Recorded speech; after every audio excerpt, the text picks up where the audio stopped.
If you're someone currently working a W-2, the safety and security is keeping you in a W-2. That safety and security feeling is actually stopping you from doing any of the things you want to do in life. That's your limiting factor. It's painful enough not to change, but you're comfortable enough to still not change either. The pain isn't strong enough to force you to change. You're comfortable enough to stay where you are. The only reason people are successful is that they just decided to endure some shit.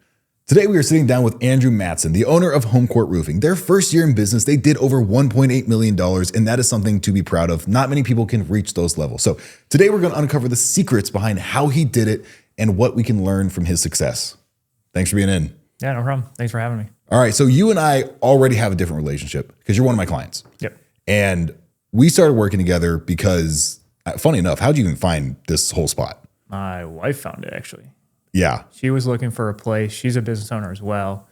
She was looking for a place to like meet with clients that wasn't our home, and now moving out of Zoom moving out of COVID and starting to meet with people in person again. She just wanted a place and this had a cool vibe. Mm-hmm. She called me like 5 minutes into like meeting you and was like, "You got to come out here. He's got a podcast studio. Come check it out." Yeah. So. Been doing the podcast as you as well, so check mine out as well. Yep. What's yours called? It's yet to be named podcast. Have you posted your first episode yet? Yep. Okay. So you can find it on the Homecourt Roofing YouTube. Okay, sweet. And what's the goal of your podcast? My podcast is geared towards young entrepreneurs and young people going into sales. So sales and entrepreneurship, I look at them very aligned. So it's teaching you how to make money for yourself rather than punch a clock, have people tell you how much your time is worth. So Yeah. it's geared towards those people. So I'd interview a lot of like business owners, salespeople, had 2 financial planners on recently, that kind of thing to help you step out of the 9 to 5 and move into something like, that where you can make actual money. Yeah. Well, and it's funny now because it almost feels like 6 figures is like nothing. Like 100 grand's just, I mean, after taxes and rent and everything else, you're like, you have okay money. Yeah. So it goes really, really quick. Now, for you, was that your first time ever doing $1 million in revenue for a business? Your first year in business, or have you done that before? No. So, so the first year that I started got into roofing and opened the Louisville office of a different roofing company I started, we hit like 980,000, I think. So started that company on a February. First roof was sold on a March, and then came up just short of $1 million, and then grew from there. So yeah, well, and okay, so with roofing, like every business has profit margins, every business has a structure. I know generally insurance pays out the company, right? And then the homeowner just pays the deduction, which is like $1,000. Yep. And with that, you guys run about, what's the general profit percent margin for a roofing company? So like gross, we like to be somewhere between like 25 and 35%. Okay. With like EBITDA, a good EBITDA for a healthy roofing company is like 10 to 15%. Okay. So a lot of overhead in roofing. There's a lot of insurance you have to carry, especially in like, there's a lot of lead costs and like the sales people make a lot of money. So there's a lot of overhead in that, running that too. Yeah. Now with that, I've always been curious of that model. So you guys have a pretty high payout rate for 1099s because roofers don't W-2 people, right? Typically not, no. Yeah, you guys 1099 most of your sales reps. So they do your door-to-door sales and their payouts are high. Does it make sense, or how come it's not structured now where your W-2, they're at a flat 50, maybe smaller commissions, but then you get to have more of that profit? Some roofing companies are actually going that way. So more and more companies are moving that direction. For me, I prefer the 1099 model. As if I was a salesperson, I would want to get paid 1099. Mm-hmm. You have a lot more flexibility, especially with your time and like where you can sell, where you can't sell.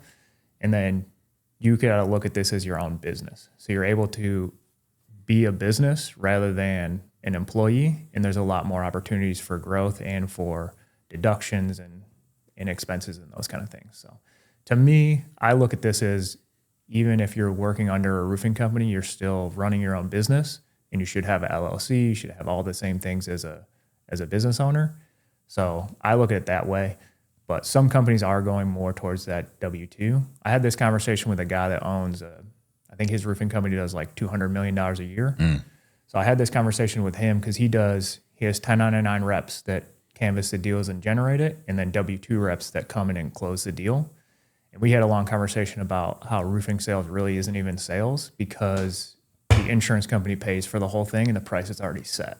Mm-hmm. So it's not even really your traditional like find the deal, negotiate the deal, close the deal kind of thing. It's a lot more like customer service and information rather than, hard sales. So, but a lot of companies are going to that W-2 model because people love that safety and security.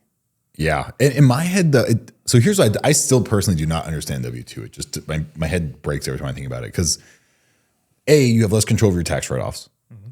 And B, you're actually required to be somewhere. Like you have way more. Yeah. No, like where to go, what to do. You can or cannot eat here at this time. And like, it just doesn't seem as fun. And I have employees you can't decide when you take vacation. That was the biggest one for me.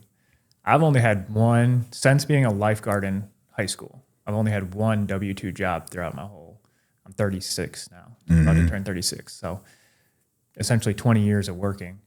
And I was working at a bank. That was a job I did right before I got into roofing. And one of the biggest things, there was two things that drew me back to 1099 and sales. One was vacations. So being low man on the totem pole, you don't get to choose when you take vacations. So you're taking vacations in shoulder times when, family can't take time off or they don't want to take time off. And then two, promotion. So that's a big one for me. The progression through our company from sales rep to management to running your own office is laid out directly in front of you from day one. So if you want to run your own office, you just follow the steps and you say, boom, roofing office through Homecourt Roofing, kind of wherever you want to. There's some limitations on where we'd go, but I haven't thought of them yet. Yeah, no, for sure. And I think that's a big part that a lot of people listening to this. So if you're someone currently working a W-2 and the safety and security is keeping you in a W-2, that safety and security feeling is actually stopping you from doing any of the things you want to do in life. Like that's your limiting factor. Because I forget, there's some really nice paradoxical word that is not the Michelangelo effect, whatever it is, but where it's painful enough not to change, but you're comfortable enough to still not change either. So it's like the pain isn't strong enough to force you to change. And then, you're comfortable enough to stay where you are. Yeah. And it's almost like it's funny because the more and more success I get and that I see people around me get, it seems that the only reason people are successful is that they just decided to endure some shit. That's it. Yep. And even if you look at like people that are in like the corporate world that are considered to be successful, like lawyers and doctors and those kind of things, look at how they front load all of their like commitments. And then even then the people that are making the most money are still like business owners. Like you may get a W-2 from a hospital, but like you're running your own practice in that hospital. You're running your own dentist office. You're running your partner at the law firm. Like those are the people that are successful. Mm-hmm. They're still business owners, even if you're under the quote unquote, like corporate America kind of. Yeah.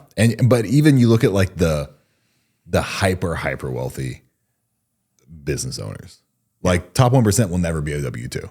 No, ever. Like it'll be the people who built the W-2. Yeah, well, you can't be the highest paid person at the company unless you own it. Yeah, it's the thing. It's always. I'm not sure if you've ever encountered this, but the more people you hire, you start to sometimes get. I've seen this with other people too, where maybe they built the business and the employees are like, "Well, why are you making that much?" Like, well, I built it, so go ahead and do it yourself. Trust me, you probably don't want to. Sometimes I don't want to. Have you encountered that yet with any skill you've had? Yes and no. But I'm still like, even where we're at now, where we did just under 3 million this year, I'm still in the field a lot. And I think I still have a lot of that connection with the reps. I'm not 2-3 layers removed from, them out in the field selling deals. I'm out there with them a lot of times. I may not be selling the most anymore, but I'm still in the field. They definitely see me on a daily basis. So I haven't gotten that far yet. Mm-hmm. I think we dealt with that a little bit at my last company because the owners over like driving Lamborghinis and Ferraris and that kind of thing. Whereas like we still have a lot of reps that are really struggling. Mm-hmm. And there's a disconnect on that too. And some of that's just the way you own or the way that you like spend your money, I think is a big thing. Because I think you have more of those issues with the company when you are flashy about your money and you spend it on things that like aren't super valuable. I'm not personally that way. I spend a lot of money on travel. I took 22 trips last year. I did the math on it when I looked out last year. Nice. So we went international a couple times. We went to North Carolina, California, Florida. That's where my money ended up going, which is nice because then you share those experiences with the team and like you inspire them that way more so than like that Lamborghini or Ferrari isn't quite as like obtainable to them. Yeah. A trip to Florida where I flew out both grandmothers and, you know, our kids, and that was their first time on a flight. Like that's something that's like obtainable to them. They're like, I can see how I can get there. Yeah. I think getting, reminding people that you're still human, because I think people get so rich that they almost dehumanize themselves, where it's all just like objectification. I'm gonna get the biggest house. I'll have the nicest car. I'll have the biggest watch. I'll have the nicest suit. When I've met people that are like, there's that level of wealth, and I met people that are, you know, like 300 million, just them, like not the business, them. Yep. And they don't care. They're in like a teared up t-shirt. Funny story around that. So part of the mastermind group that I'm in is a bunch of like roofing and solar, and those kind of business owners. We did a quarterly, we meet and we go and like self-development type stuff. All they told us, we're going to Hilton Head, we're going to a private island. We're like, okay, cool. So we show up to this private island. This guy, we meet the guy. He owns I think it's probably like $150, $200 million roofing company, and most down to earth guy. Like I thought he was the guy that like managed the grounds. When he picked us up, we had to take a boat out there, got on his golf cart, like driving in. We're talking to him. My wife is good at talking to everybody. So we're talking to him, hearing his life story and that kind of stuff. We're like, oh yeah, this is cool. Like must be he's the guy that just like mows the grass and like keeps the grounds and everything like that. Get talking to him more. He's the owner of a $100 million roofing company. Never know. Bought this private island. It was 16 acres right off. Literally, you can see the golf course where they play the RBC Heritage Golf Tournament. Like you can see the lighthouse off in the distance. And he's got this private private house that's got like 8 bedrooms and a guest house with 14 beds in it. They hosted a wedding there like 2 weeks before that was like a $50,000 like to rent it out for the weekend. I would never know. Yeah. Still got like probably need a new pair of boots. Like they're dirty. Yeah. Like, you never, there's different levels to this, but yeah, a lot of times you see those the super flashy people are the people that don't actually have the values and, that kind of thing that you want. Yeah. Well, so this is always an interesting question I like asking my guests is, we could be doing anything else with our time.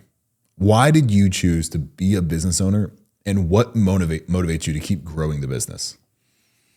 To me, it's a lot about developing the people. So yes, I want to make money. Like we all want to make money and be successful. And I have goals for my money and different experiences and stuff that I want to do. But for me, a lot of it is like taking people and giving them new experiences and new opportunities. I don't know, probably had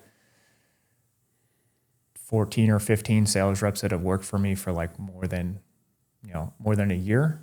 I think out of those 12 or 14, like I offered them and paid for their first flight on like 8 of them. And like, to me, those kind of things and like helping people make their first $10,000 a month or $100,000 a year, like that motivates me more than anything, just because not everybody gets those opportunities. And that's a lot of the reason that I like the roofing space is a lot of the people in the roofing industry have checkered past. They don't have a college degree. Some of them don't even, there's roofing business owners that are making $500,000-$600,000 a year that don't even have a high school diploma.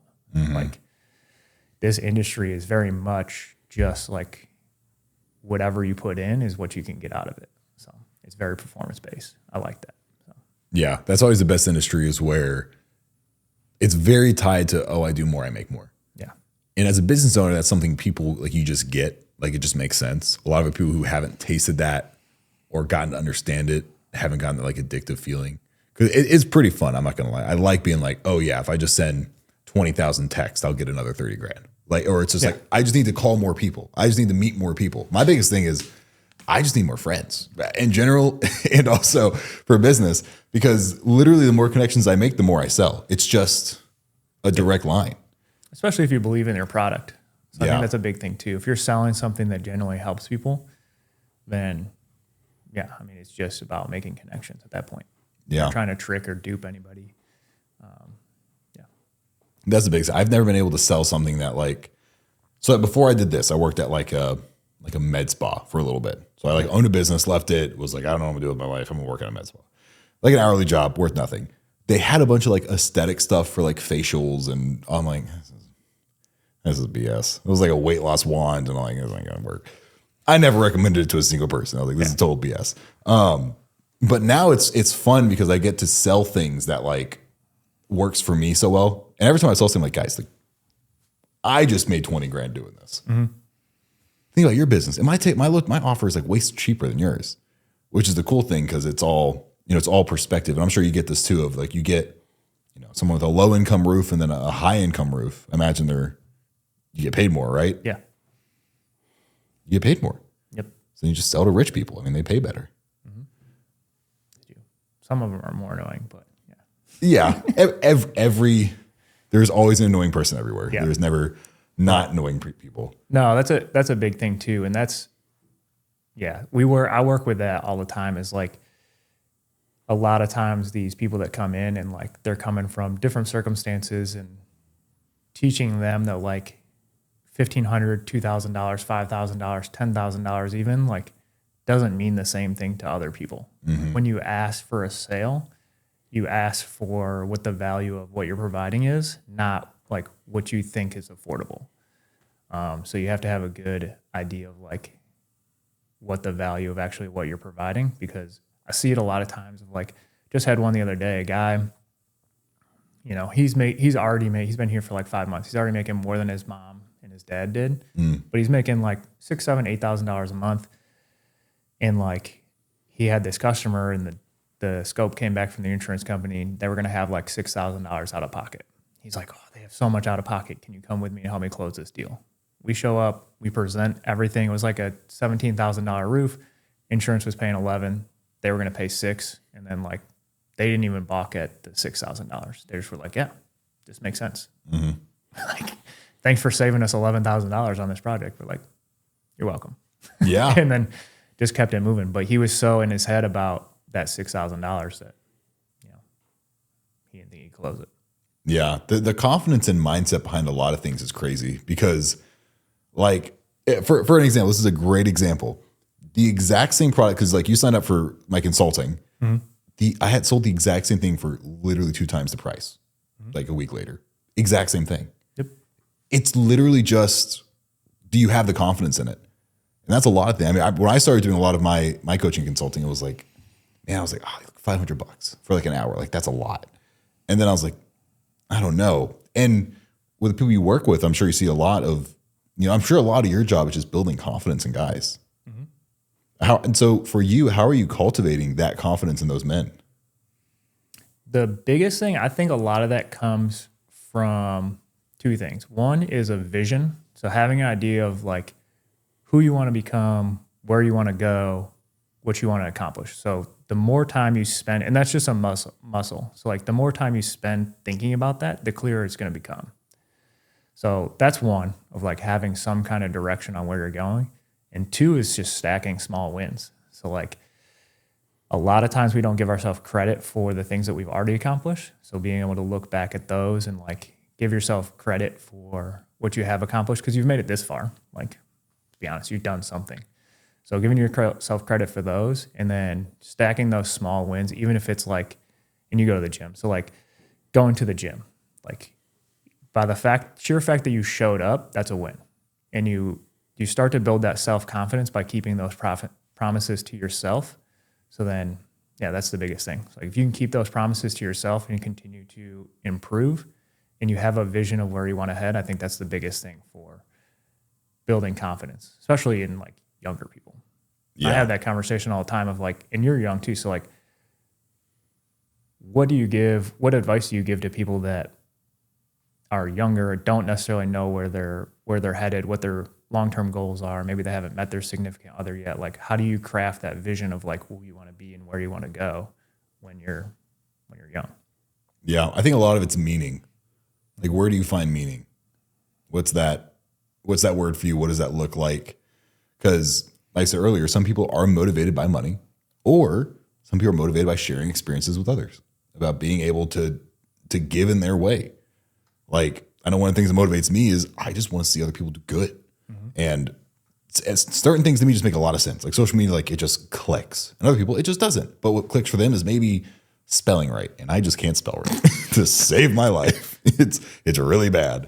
But we have different skills. And I think it's not, a lot of guys judge themselves a lot, I think, for not being good at everything or not allowing themselves to be themselves. So for you right now, what do you think you struggled with in the past, judging yourself with? How did you overcome it? And then what right now is something you're still judging yourself over? So the biggest thing that I struggled with, like as I got into business ownership and the mastermind groups and like meeting people that were really successful, like really, really successful, was like imposter syndrome of like, why am I in these rooms? Do I deserve to be in these rooms? And yeah, the biggest thing with that is just, I think, humanizing those people. So when I joined those mastermind groups and I started to meet people that were running like, I became really good friends with people that were running like 20, 30, $40 million roofing companies, which I'm not up to that even now, but starting to realize that they're still human. They have the same exact problems that I do. It's just on like a different scale. And so they're dealing with the same like personal problems. They're dealing with the same like interpersonal problems in the workforce. So starting to realize those things, and then, yeah, knowing that like we're all trying to accomplish the same thing. So like, yeah, of course I'm worthy of being part of those groups. So overcoming that imposter syndrome. And then something that I'm working on still, that was the next part of the question, right? Yeah. Okay.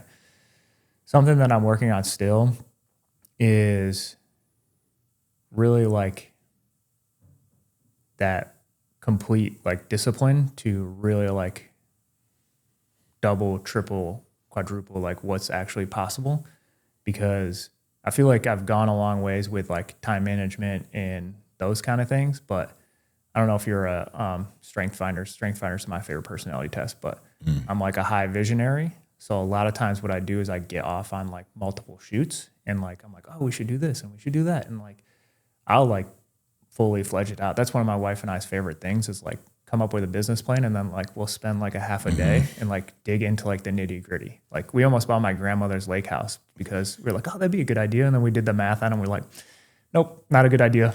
We're not going to be the ones that buy the house. Yep. And then, so yeah, with that, but for me, it's like, all right, can I really get into the grind of it and like do the daily activity to just really like explode? Because I feel like I'm more disciplined than a lot of people, but there's still like another level. Like if you look at the hyper successful people, like, man, some of those guys will like, they don't care. They'll do the same thing 10 hours a day, every single day, if that's like the one activity that makes them the most money. Yeah. It's hard because I resonate with that a lot because I'm the exact same way of, man, me and my girlfriend have a new business idea every other week. Yeah. I was like, man, a mobile laundry service would fucking kill right now. Like, I hate laundry. She's like, I hate it too. We should definitely start it. And I'm like, logistics. Just so many things. I'm like, man, this would do so good. But staying that single-minded focus is really important. And time management. When my business got really busy, I have this habit of if I get like insanely busy and life's totally different, I just don't go to the gym as much. And I'm like, And I think in my head, like, I just don't have time because I'll still work for 12 hours a day, but it's another hour, 13 and a half. Like you can do it. You can always do it. And I'm just as busy now when I'm making time because I want to do it. So it's one of those things of like, you have to force yourself into it. And I kind of amp myself up because I get like really angry about it. I'm like, what the fuck? What do you mean I'm not going to the gym?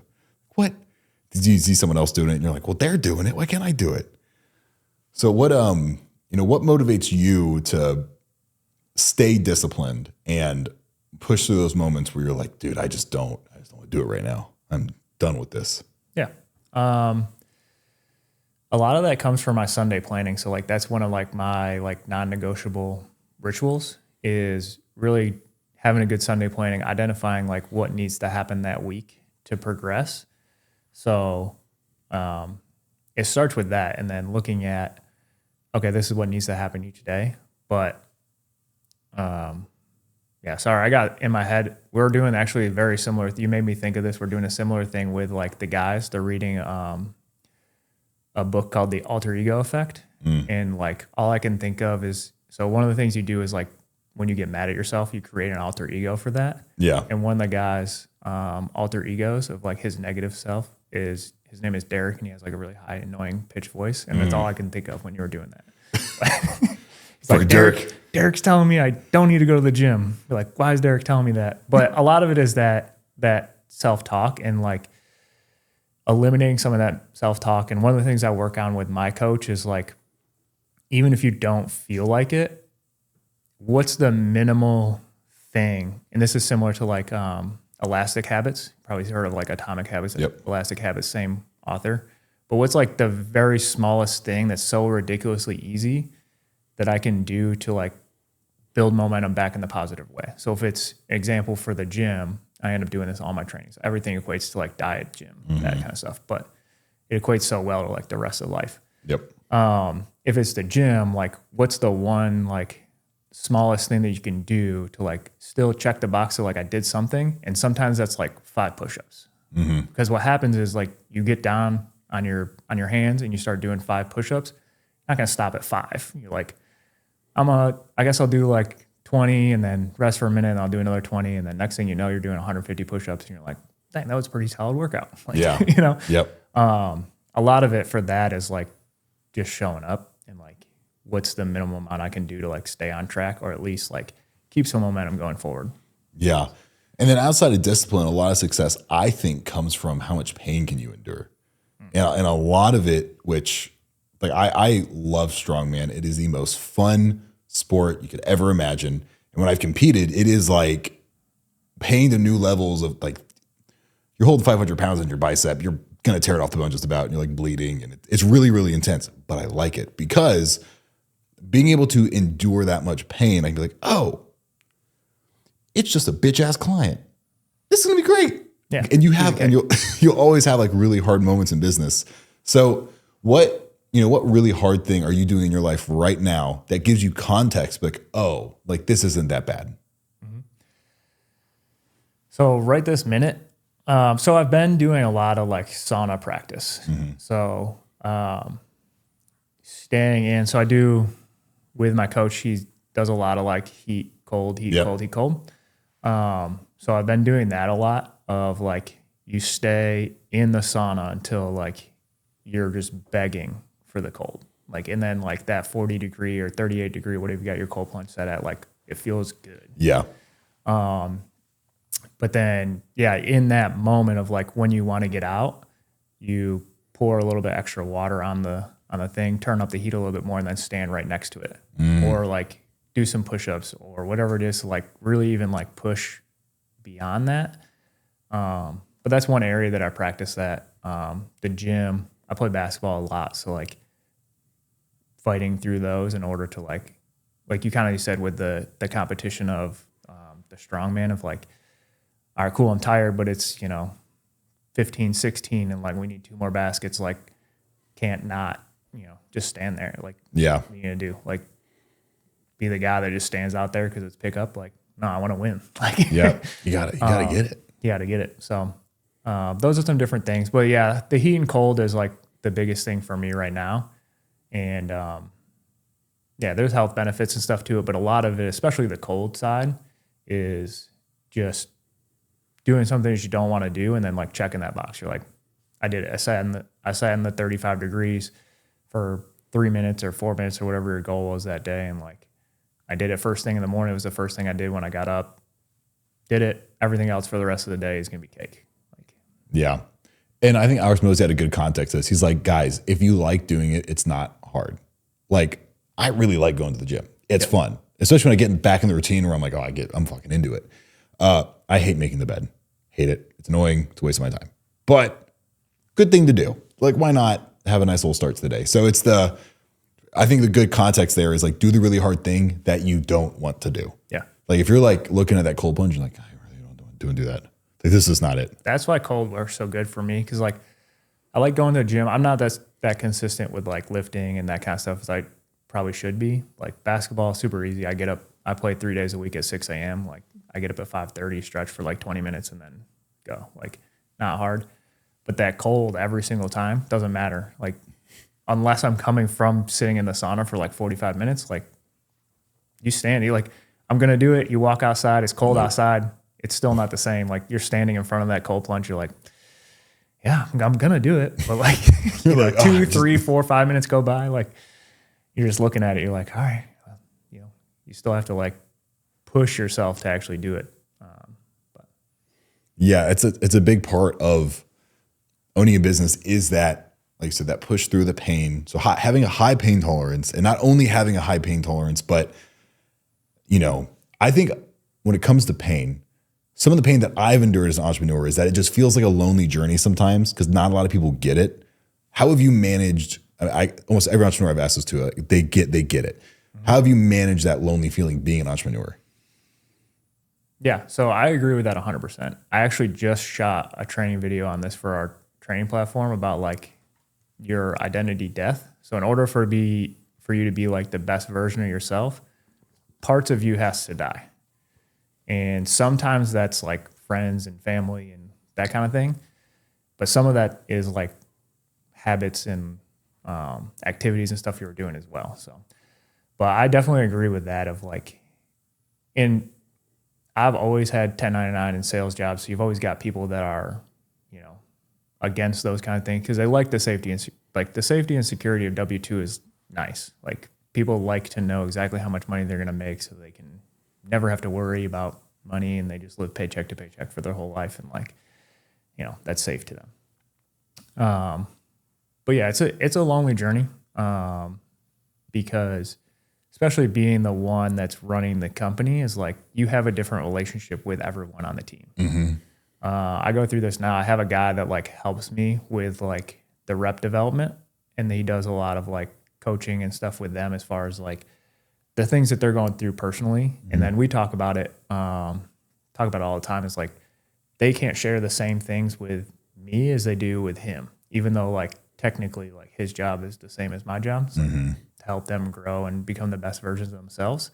But because I'm their boss, you can't have that same relationship with your employees. But it goes through your life too. Is like, as people stay stagnant in those W-2 jobs, like they love the weekends, they love like evenings, those kind of things. That's when like a lot of your stuff for entrepreneurship comes through. Like I work a lot of Saturdays, I work a lot of evenings, and it's more so like the growth type stuff that excites me, but mm-hmm. it is still work because during the normal business hours when everyone else is working, like we have to do like the work part of being an entrepreneur.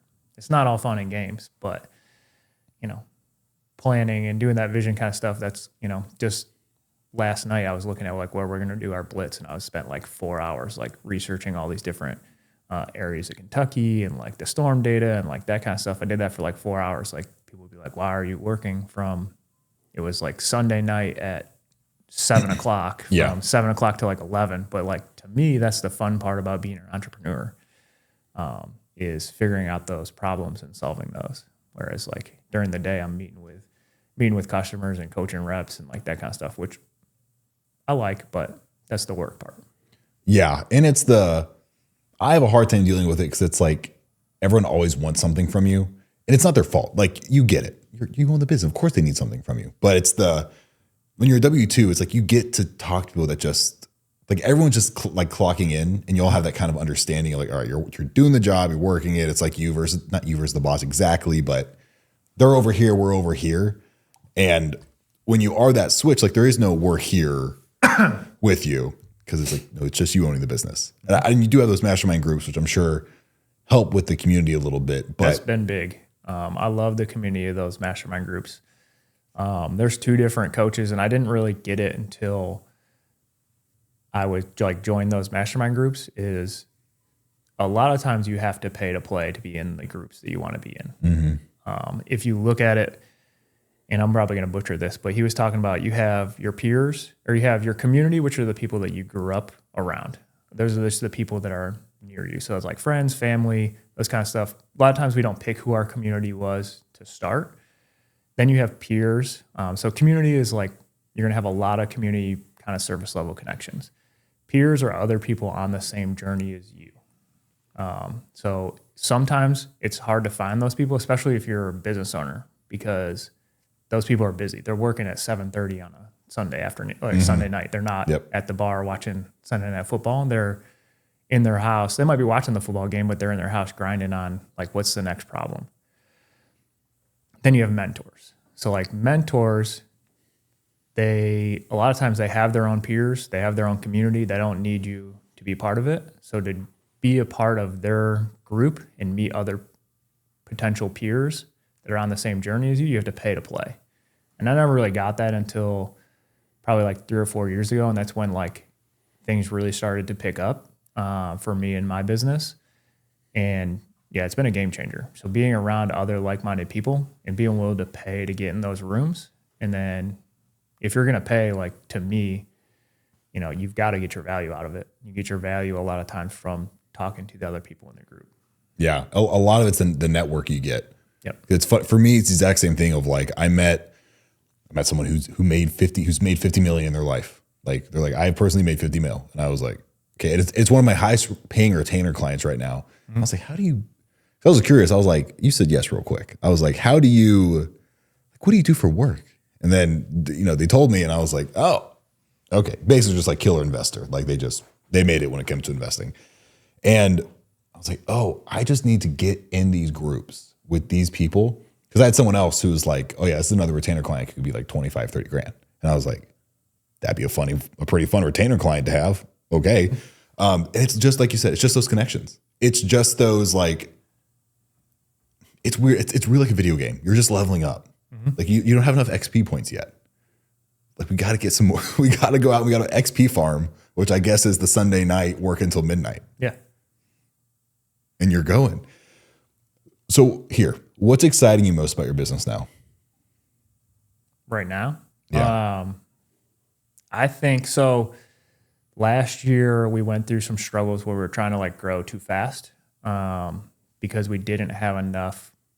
I didn't have enough people on staff that knew what they were doing. So going into this year, we've had a couple of like really nice crucial hires going into winter that I think are going to just like add rocket fuel to it. So this year I'm very confident that like we can recruit and like scale that way.